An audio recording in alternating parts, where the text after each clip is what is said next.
હાલો મિત્રો, કેમ છો બધા? મજામાં તો છો? તો બધાને જય માતાજી, જય માં મોગલ ને બાપા સીતારામ. તો આજે આપણે જવાનું હતું મામાના ઘરે, કેમ કે ત્યાં થોડુંક કામ છે, એટલા માટે આજે જવાનું છે મામાના ઘરે. તો ચાલો આગળ હવે મળીએ મામાના ઘરે જઈને. ત્યાં સુધી મારી સાથે વિડીયોમાં તમે કન્ટિન્યુ બન્યા રહેજો. તો ચાલો હવે જઈએ મામાના ઘરે.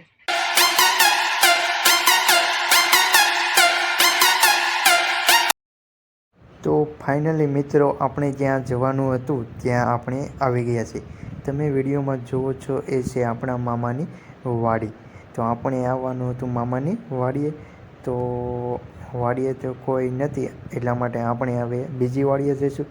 કેમ કે આજે થોડું કામ હતું, એટલા માટે આવ્યા હતા. કામ શું છે એ હું તમને આગળ બતાવું. તો મારી સાથે તમે વિડીયોમાં કન્ટિન્યુ બન્યા રહેજો.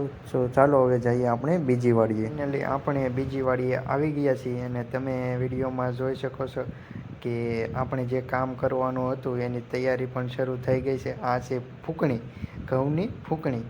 તો આપણે ઘઉંમાં ફૂંકણી મારવાની છે. ફૂંકણી કઈ રીતે મારવાની છે એ હું તમને વિડીયોમાં આગળ બતાવું. તો તમે વિડીયોમાં જોઈ શકો છો, આ છે ઘઉં. બધા જ ઘઉં જે ઓલી ફૂંકણી છે એની અંદર નાખવાના છે, એટલે તેમાંથી જે પૂતળિયાને હોય છે એ બધું સાફ થઈ જાય છે.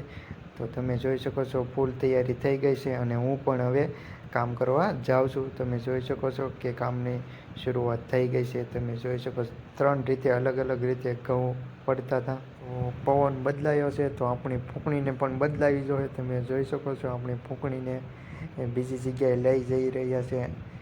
તો જુઓ, આ રીતનું કંઈક હોય છે આવું. તો ફરીથી આપણું કામ સ્ટાર્ટ કરી દીધું છે. તો વિડીયોમાં તમે આગળ કન્ટિન્યુ બન્યા રહેજો.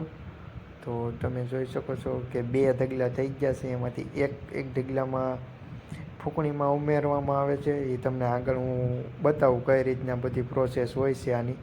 તો તમે વિડીયોમાં કન્ટિન્યુ બન્યા રહેજો.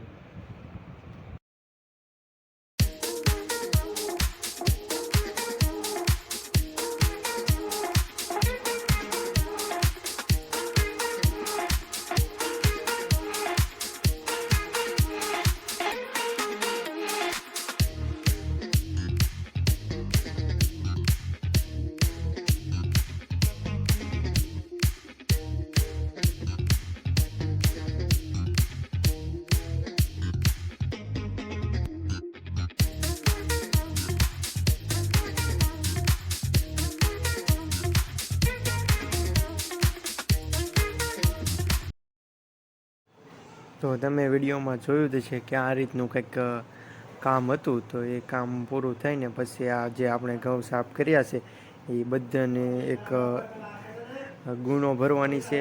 તો એ આપણે ભરી લઈએ. તો તમે વિડીયોમાં જોઈ શકો છો કે કેટલી ગુણો ભરી છે એ તમે વિડીયોમાં હું બતાવું. તો તમે જુઓ, આ બધી જ ગુણો આપણે ભરેલી છે. ટોટલ છે 149 ગુણો છે. તો ચાલો આજનો વ્લોગ અહીંયા જ સુધી. તો બધાને બાય બાય.